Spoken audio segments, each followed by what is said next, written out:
Before going into the topic details, I want to bring your attention to the UPSC coaching programs offered by ClearIAS. ClearIAS offers online and offline courses to help candidates get selected for prestigious government services like IAS, IPS, or IFS. ClearIAS Prelims Cum Mains PCM course provides a highly effective study plan, well-organized subject-wise videos, study materials, mock exams, and guidance to cover the entire GS syllabus of UPSC CSE prelims, mains, and interview systematically. As a limited period offer, there is a 40% discount on our online courses. Enroll now. Lateral entry in the civil services. So what happened was that recently, again, the central government through the DOPD, that is Department of Personnel, asked the UPSC to issue notification for what? For just recruiting the lateral entry people from the private sector and for other state government departments, etc., etc., and to be appointed to the post of joint secretaries, etc. That is, high-ranking IAS officials will be there, and parallelly a recruit mechanism in which there will be people recruited from the state governments, private sectors, and etc. They will be coming in parallel with the current IAS officers. They issued the notification. What happened was that they actually, even the central government itself cancelled it. That is, they asked the UPSC just 3 days back, they asked the UPSC that, okay, just cancel the notification. We don't want that particular drive, that is the recruitment drive now. That was the current affair topic actually right now. So the plan was actually to have 45 officers, I guess. That is 45 officers, and some of them will be in the joint secretary rank. And joint secretary is actually not a small rank. The secretary level is the highest rank. Then we have additional secretary. Then we have joint secretary. It's a very high ranking official. And the government was actually trying to directly recruit people in the joint secretary ranks. And that is definitely will be for a very short term, that is 3-year term, can be extended to 5 years. So just a very temporary 3-year term may be extended to 5-year term. That was what they were actually aiming for. And what happened was that this particular, even this notification was cancelled out. Why cancelled out? This thing was actually cited, that is actually called social justice. What does it actually mean? It is actually meaning the importance of reservation system. That is, when the reservation system was not applicable here. So the government, when it was trying to recruit like that, all the opposition parties and the government's own allies, that is the NDA's own allies, they also came forward and they said that this thing will not go because it is against social justice. So the government was ultimately forced to withdraw the particular application. So that is the point, lateral entry scheme. And what is this scheme actually all about? Why the people are actually protesting? What are the advantages of the scheme? All the things. And we have to also mention that this is not the first time. And since 2018, we have to say that almost something around 63 people have been recruited in the lateral entry, out of which 35 are actually from private. So out of these 63, 35 are actually from the private sector. They were actually, those people were from the private sector itself. So this is not the first time. They have done this before, but this time they had to cancel the notification. That is the current affair event. So we'll understand what this is particular thing is. Basically, it is a recruitment from outside the traditional government service cadre. So what actually happened was that there was this application and invited by the UPSC. And what was the application? The application was for the talented and motivated Indian nationals. So note the point, Indian nationals. So foreigners cannot apply for that. For lateral recruitment to the post of joint secretary, director, and deputy secretary in 24 ministries of the union government.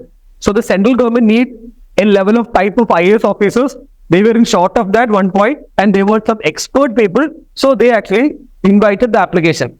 And as many as 45 posts have been advertised for experienced individuals. So experienced individuals were actually required, and not just experienced, the actual experts. They were actually, so if you are actually serving as a IAS officer, for example, if you have 10 years or 15 years of service, suppose you are like that, you are actually 15-year experienced IAS officer. Is there any surety that you are actually very much expert in blockchain technology or in cyber warfare or in cyber security, etc.? There is no guarantee. You might be okay, you must have actually worked in certain fields, but you may not be an expert.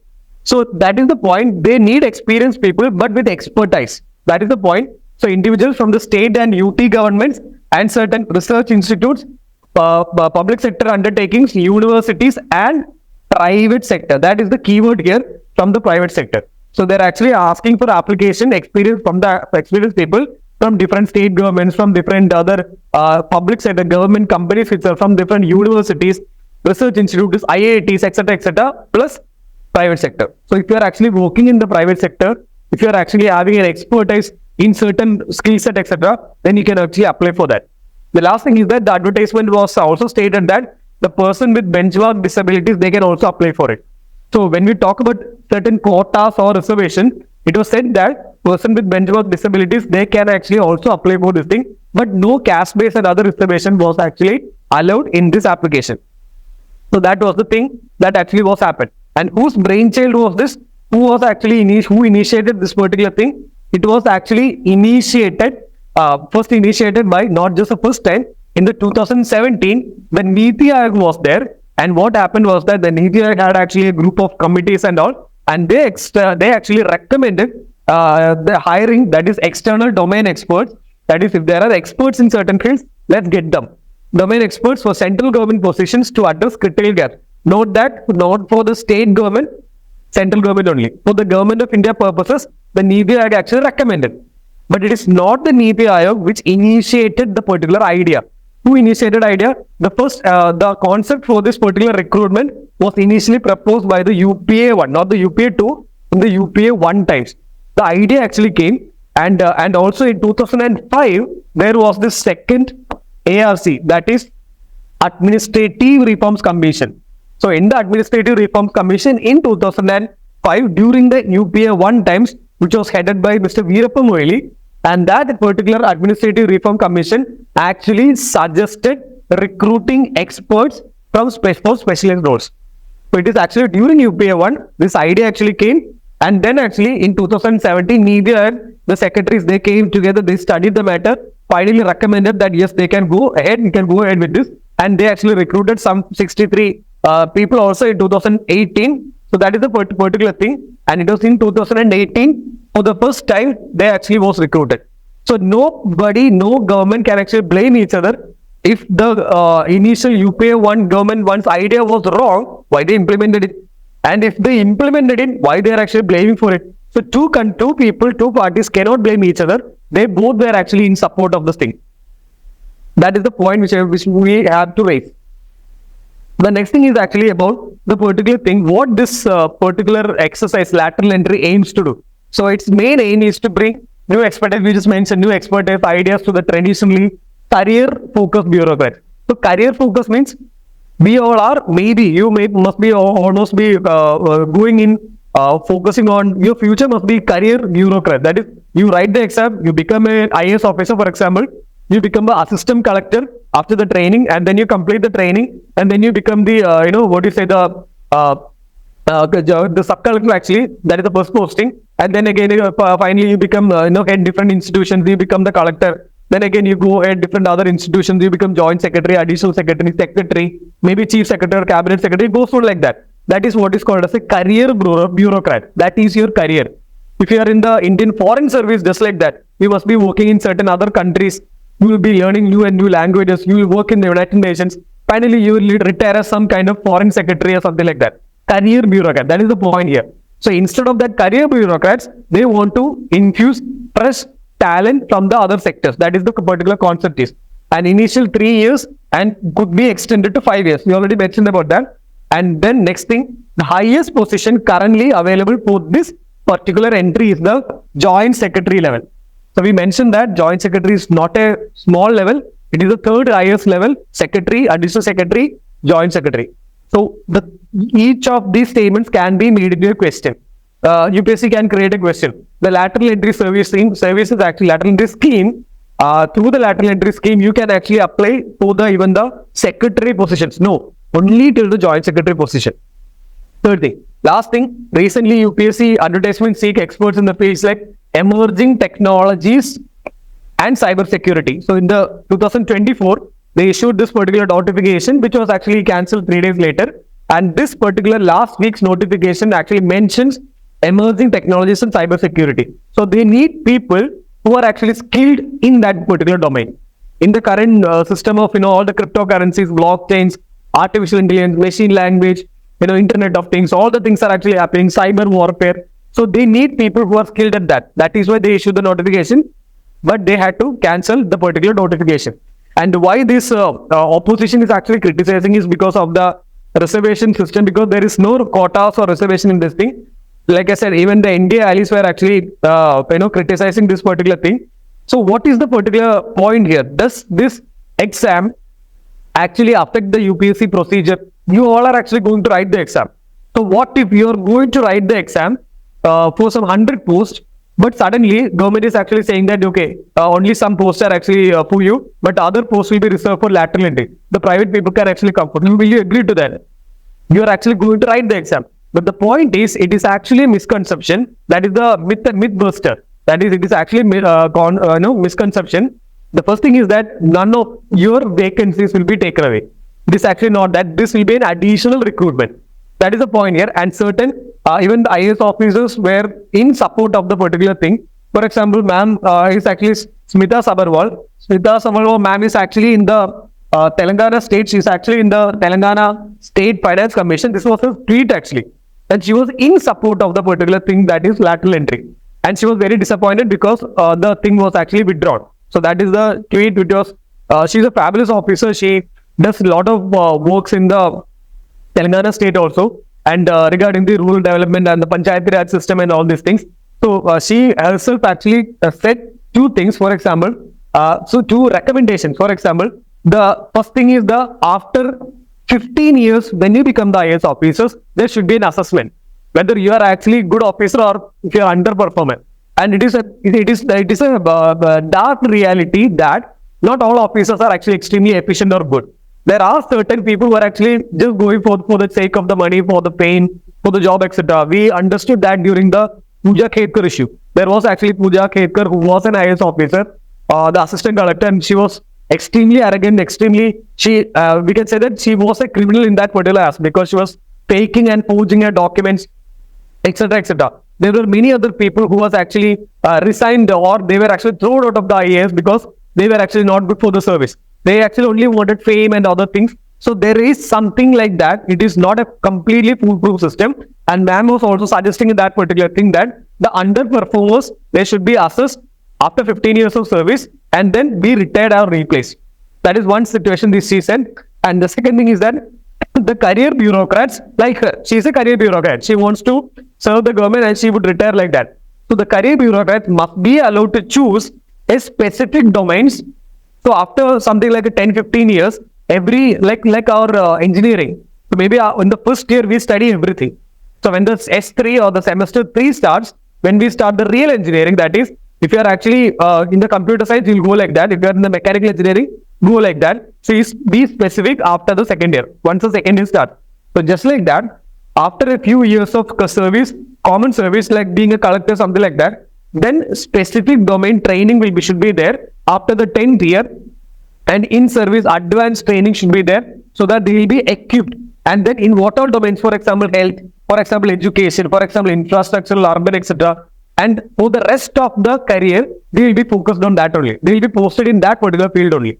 So they will be given the option. That is, if you want health sector, if you want urban, if you are urban planning, urban development, if you want rural development, take that. But you will be assigned that. Why? What is the benefit? They will be very experts in the field when they retire, by the time they retire. But now what is happening is that, for example, our own Reserve Bank of India's governor, Mr. Shaktikant Das, he was actually, his academics is actually in history. I'm not saying that he is actually flaw or something like that, not good in RBI, nothing like that. I'm just saying is that a particular field, just like RBI or finance, a person heading that should be an expert in that. That is the point which we have to raise. So, and they should, this officer is something like a jack of all trade. We are actually supposed to know everything in a very, very peripheral manners only, not very deep. But still, after some kind of service, some years of service, you should have an expertise in some certain fields so that you can be posted there. If some issue happens, you can be entrusted to solve that issue. So that is the point ma'am was actually raising, Smita Sabarwal ma'am.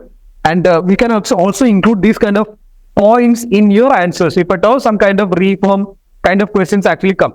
So what is ideally the three things? That is the benefits, the suggestions, and the concerns regarding this particular thing. What could be the benefits in this particular aspect? Why lateral entry is there?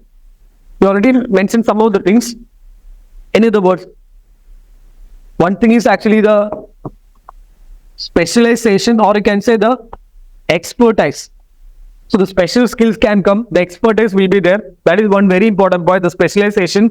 And then next thing is that if the government wants to frame policies, policy formulation. For example, if the government wants to frame a blockchain policy.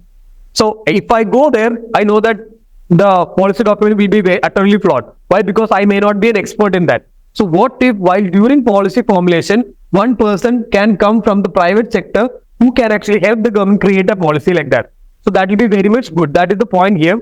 The next thing is that we can augment the human resource right now. Why? Because the current strength of the IAS officers in the central government, we can say that it is actually very less. For example, the IAS cadre is actually very less compared to the sanction. For example, it is expected to have 1,400 officers, but they only have less than 500. So they need people, they need more and more officers. So the HR, that is the human resource, can be increased in this particular aspect. And the next thing is that the red tapeism, we can actually go down. You know what is red tapeism? That is one of the reasons why red tapeism happens is because that some officers may find it very, they might be very afraid to take a decision because they may not be expert in the field.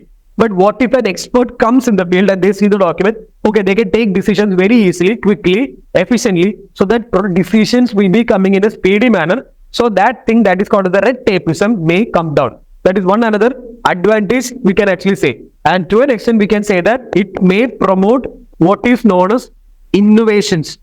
So the 3 years that private sector person is in the system, he or she can actually introduce more and more new concepts. So more and more innovative environment will be created because of this particular system. These could be the certain benefits. There can be multiple benefits, but these could be some of the benefits we can arising out of this particular issue. But what are the different concerns arising this particular system? That is also has to be discussed, right? You basically can ask you any of these things. Even if they ask benefits, even if they ask concerns, you have to write suggestions. That is the point. Whatever you are writing, you have to write this. Because you are going to give the solutions or the way forward. So whatever UPSC asks in this question, you will write suggestions, of course. So what are the concerns? Actually, we can say that one thing is that it is actually a short-term appointment. So what is the use actually? If that is an expert, okay, he or she comes okay in the system, working for 3 years, when the policy or something is actually scheme is going on, suddenly he is going back, he or she is going back. So it is only a short-term appointment, so there is actually no that much use. That is the point which are actually raising by the first thing. And so which means that there is actually no long-term commitment will not be there. So there will not be any kind of long-term commitment. Just come, get the expertise. The private sector entity will be thinking, okay, I'll be getting the government certificates or sanctions.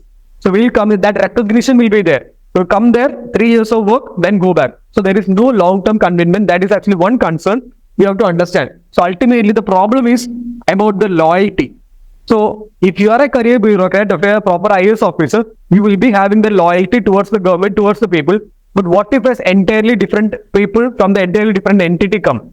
So if I am actually working in for a corporate, I come here, work for 3 years, I will also have my own agendas. The private sector agendas will be there. The company with which I was working also will be having certain kind of agendas. So lots of conflict of interest will be coming. Conflict of interest situations can actually raise. This particular conflict of interest is an important topic in GS4. It is actually widely discussed, conflict of interest. So make sure that whenever such topic comes, mention the word conflict of interest, right? And then definitely the important thing which was under discussion right now, the reservation system. That is, it is not applicable to this particular lateral entry scheme. So all the opposition parties, all those people are actually making noise because there is no reservation. But what are the government countering? Government was saying is that, so if you are actually getting into the government system, if you are working in one particular department, finance department, suddenly the government wants a lot of the IAS officers in the health department. So they transfer them, or deputation is actually given. So in that deputation, they don't think about reservation. So maybe in the health department, suddenly 5 officers are transferred. So 5 officers may be in the higher caste, or 5 officers may be from the lower caste also. So they said that this is actually like a this transfer like thing. So there is no reservation is not possible. And also it is only a short-term thing. So we cannot actually promise the reservation system in a short-term appointment, because after 3 years anyway, they're actually going to go. That is the government is actually saying. And last but not the least, all the field experience. See, just we can simply say that if you work as a collector of a district, of any district in India, for just like 2 or 3 or 4 years, the point is that the amount of experience you gain is actually unparalleled. So a collector is actually having the ultimate kind of power actually in a district. For example, he or she can actually order the police to shoot one person, can kill a person. If there is a riot-like situation, if that situation demands, even the Prime Minister cannot actually ask that. The collector can. That is the power of a collector. And just imagine, you must be living in any kind of district. Ultimate amount of problems are actually happening in a district, and the collector is ultimately dealing with all the kind of things. So the level of field experience, that kind of thing is actually would be missing in a private sector person. So it cannot be compared. That is the point which we have to understand. And on the level of accountability and the level of responsibilities cannot be compared. So these are the concerns which are actually raised against this lateral entry system. And last but not the least, what could be the suggestions? The suggestions can be that, just like the Smita ma'am actually said in the last slide, we said she was actually in support of the system. So we have to, I believe it's my suggestion only, it's my opinion only, but we can just say that we need to have the system because we need skilled people. The second thing is that we need to proceed with caution, because lot of such problems like reservation, it is not a problem I'm saying, but I'm saying that lot of such obstacles has to be, comfortably dealt with when we are actually going ahead with this such system, because otherwise we just issue the notification, 3 days back, we just withdraw. Those kind of caution has to be there. And then this is actually private to public deputation, right? What if we can get public to private, this private entity is coming to government sector. Instead of that, what if an IAS officer can actually post in some kind of private sector, can gain skillful experience? That kind of deputation, it can also be thought about. So you have to be innovative, creative in your own suggestions. So your suggestion should not appear in some other person's answer. That is the point which I'm trying to tell you. Then you have to also set the, just like corporate sector, you have to set the goals and set the targets and work very efficiently towards that. It is definitely happening in the current system also, but it should be more efficient. And last but not the least, there is something like that is called 360-degree appraisal mechanism that is currently in the system.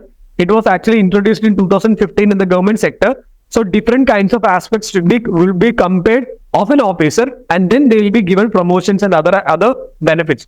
So that system has to be properly implemented. And then we can also mention about the different kinds of PubAd universities. So how the public administration should be there. So they will be given training, of course, but in addition to that, public administration universities in which these officers can be extensively trained. So these kind of things can, we hope that these kind of things also has to be included when we consider the thing that is called as lateral entry scheme. Right. So we discussed the benefits, we discussed the concerns and some suggestions also. So just look at it, there are n number of points here.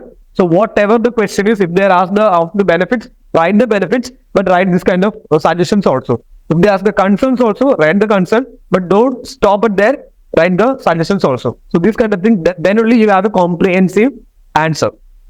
All right.